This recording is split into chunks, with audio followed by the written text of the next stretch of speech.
to this videos? If we make 5,000 likes to this video, we will upload more patriotic news.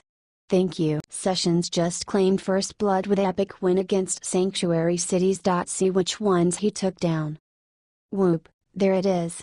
According to the Washington Times, President Trump's crackdown on sanctuary cities is already producing some results. 10 counties were put on notice for not complying fully with Section 1373 of Title 8 of the U.S. Code, which states that local police must share immigration status information with federal immigration agents. If the counties do not comply, millions of dollars in federal grants could be withheld. 2 of those counties, Miami-Dade in Florida, and Clark County, Nevada, were just certified as compliant with Section 1373. The Justice Department sent them similar letters with that confirmation, saying to Clark County officials, "Based on the materials you have provided, we found no evidence that Clark County is currently out of compliance with Section 1373. As a reminder, complying with Section 1373 is an ongoing requirement that the Office of Justice Programs will continue to monitor. These 10 counties were originally identified by the Obama administration as potentially non-compliant. The Trump administration took that data and asked those counties to prove their compliance. Some counties said they were compliant, but were using loopholes to avoid honoring the full spirit of the law. Cook County, where Chicago is located, does not collect the immigration status of people they encounter, ergo they have nothing to give federal agents. Although some defiance remains, 2 counties is a great start. That's 2 more than there were before, and 2 more than there would have been under Hillary. It's an encouraging sign that, no matter what the media says, President Trump is moving forward with his agenda and making America great again. H/T The Washington Times.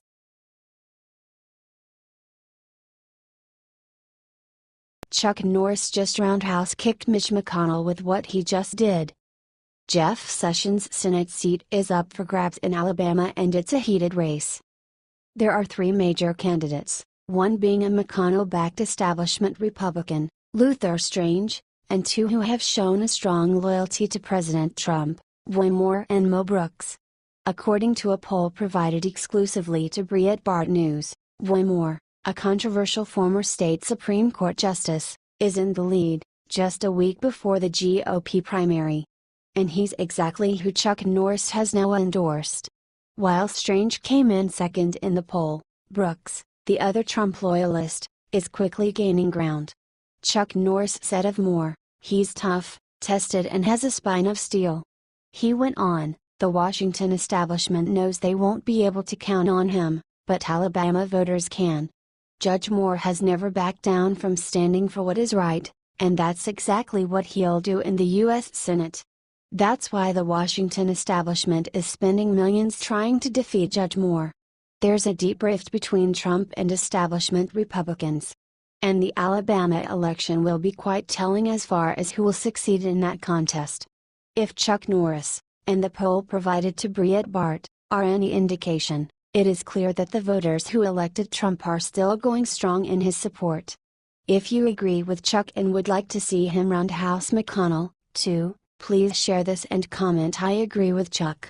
H/T The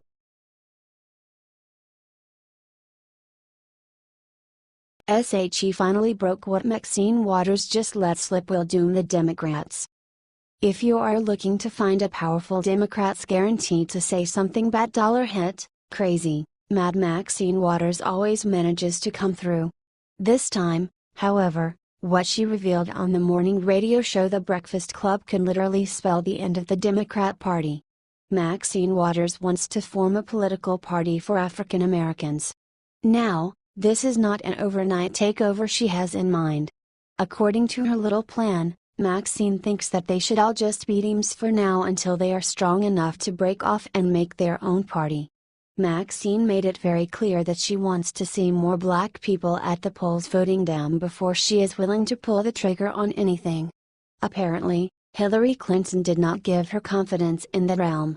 You have to show that you're willing and you're able to put the numbers together and exercise your influence.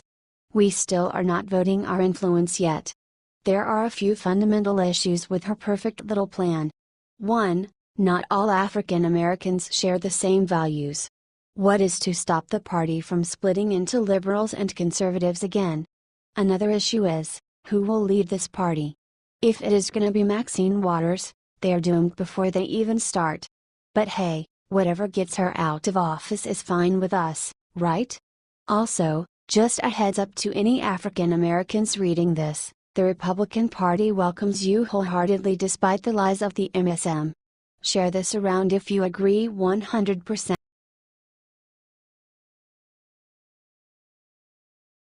Right after Rahm Emanuel sued Trump's sanctuary city rule, Jeff Sessions ripped him to shreds with 4 cutting words. Chicago Mayor Rahm Emanuel hit the Department of Justice with a lawsuit on Monday over the Dodge's recent threat to withhold federal money from sanctuary cities like Chicago. The Dodge has added a new requirement for cities to receive burn grants. The cities now must tell federal agents 48 hours before an illegal immigrant is released from jail. If Chicago complies, the city is set to receive $3.2 million in burn grants, which would be used to buy police vehicles. Fox News reports Emanuel said the new requirements were like blackmail and would prevent the city from being welcoming. Attorney General Jeff Sessions immediately slammed the lawsuit, saying in a statement, "This administration is committed to the rule of law and to enforcing the laws established by Congress." To a degree perhaps unsurpassed by any other jurisdiction, the political leadership of Chicago has chosen deliberately and intentionally to adopt a policy that obstructs this country's lawful immigration system. He continued, saying the mayor complains that the federal government's focus on enforcing the law would require a reordering of law enforcement practice in Chicago. But that's just what Chicago needs. A recommitment to the rule of law and to policies that roll back the culture of lawlessness that has beset the city. Nevertheless, Emanuel remains obstinate, saying, "Chicago will not let our police officers become political pawns in a debate. Chicago will not let our residents have their fundamental rights isolated and violated. And Chicago will never relinquish our status as a welcoming city." Welcoming city? Welcoming to who? Chicago has one of the worst crime rates in the country, and citizens are being terrorized by gangs every day. It is shocking that the mayor refuses to see that. Sessions has this one dead on: Chicago is in shambles. Emanuel's welcoming city plan isn't working, and law and order must be restored. The Trump administration does not want to stand by and be complicit in the crimes committed against innocent Chicagoans over Emanuel's fantasy. As Sessions concluded in his statement with 3 biting words: comply with the law, so it's this simple, comply with the law or forgo taxpayer dollars. Let's deliver this message to Rahm Emanuel personally by sharing 50,000 times.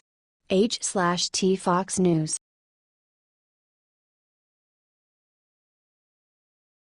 General Kelly got on TV recently, then everyone noticed what's wrong with his hands. The YouTube channel, Bombard's Body Language, thinks that General John Kelly knows who the White House leaker is. He likely cannot keep intel from him, according to this expert. Here is Bombard analyzing the body language that General Kelly uses to discuss the leaks from Chris Wallace last Sunday. Here is what the body language expert said: John Kelly was appointed head of DHS and now has taken over the White House. I like him. Pretty honest guy. The thing that everyone is worried about now are the leaks. I want you to watch the small segment, because there's not much on him. There you go. Leaked to the New York Times. This is talking about back in Manchester, the Manchester bombing. You see Kelly, he's playing with his fingers, listening to the question. As soon as we hear leaked, you get a pause, he sits up with his neck a little bit. He looks at him and engages instantly. He looks at his watch, if there's even a watch there. And that's how it's played all the way through. They know who the leaker is. They know who the leaker is. So if you know who the leaker is, you avoid giving sensitive information to that leaker. Problem solved if you can't get rid of them. Unless that person is in a position you cannot keep information from. But they know who it is. Share this if you think that President Trump needs to drop the hammer on these leakers. Get this out there, patriots, if you think it's time to clean house. Let's send our president a message.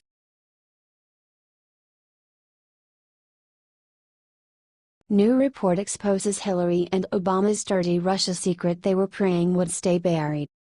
The whole investigation into President Trump's collusion with Russia is turning out to be one big joke. Any deal the Trump Organization made as many as 10 years ago could be up for review by special counsel Robert Mueller's investigation. As Washington Times reports, however, not so long ago the Democrats were begging American entrepreneurs to work with Russians. In 2009, Hillary Clinton, serving as Secretary of State, stood next to Vladimir Putin himself and said, "We are committed to broadening and deepening ties between our two economies." Oh my God! Can you imagine if President Trump did something like that? It's actually not that weird for heads of states to want to be friendly and increase trade. When President Trump does it, however, the left will cry that he is Putin's puppet. The left also seems to forget about this video. Hillary Clinton also said, while Secretary of State, a United States delegation made up of executives from the information technology companies recently visited Russia to explore joint private sector-led initiatives in education, e-government and other fields. "We're increasing partnerships between Russian and American universities. And there are growing interactions between American and Russian people." Basically, the Obama administration asked businessmen to work with Russia. They wanted to increase American trade and improve Russian relations. They probably had fair and reasonable reasons for wanting to do that. Why then, is the left in hysterics? Why is Mueller reviewing President Trump's business transactions in Russia, including, according to Bloomberg, his 2013 Miss Universe pageant, held in Moscow, and the sale of a house, located in Florida, to a Russian oligarch in 2008? This whole Mueller investigation stinks to high heaven, and it's just compounded by the fact that the Obama administration wanted Americans to do business in Russia. Nevertheless, when the investigation comes up with nothing, it will be that much sweeter. Too bad we would have wasted so much time and money to get there though. H/T Washington Times, Bloomberg.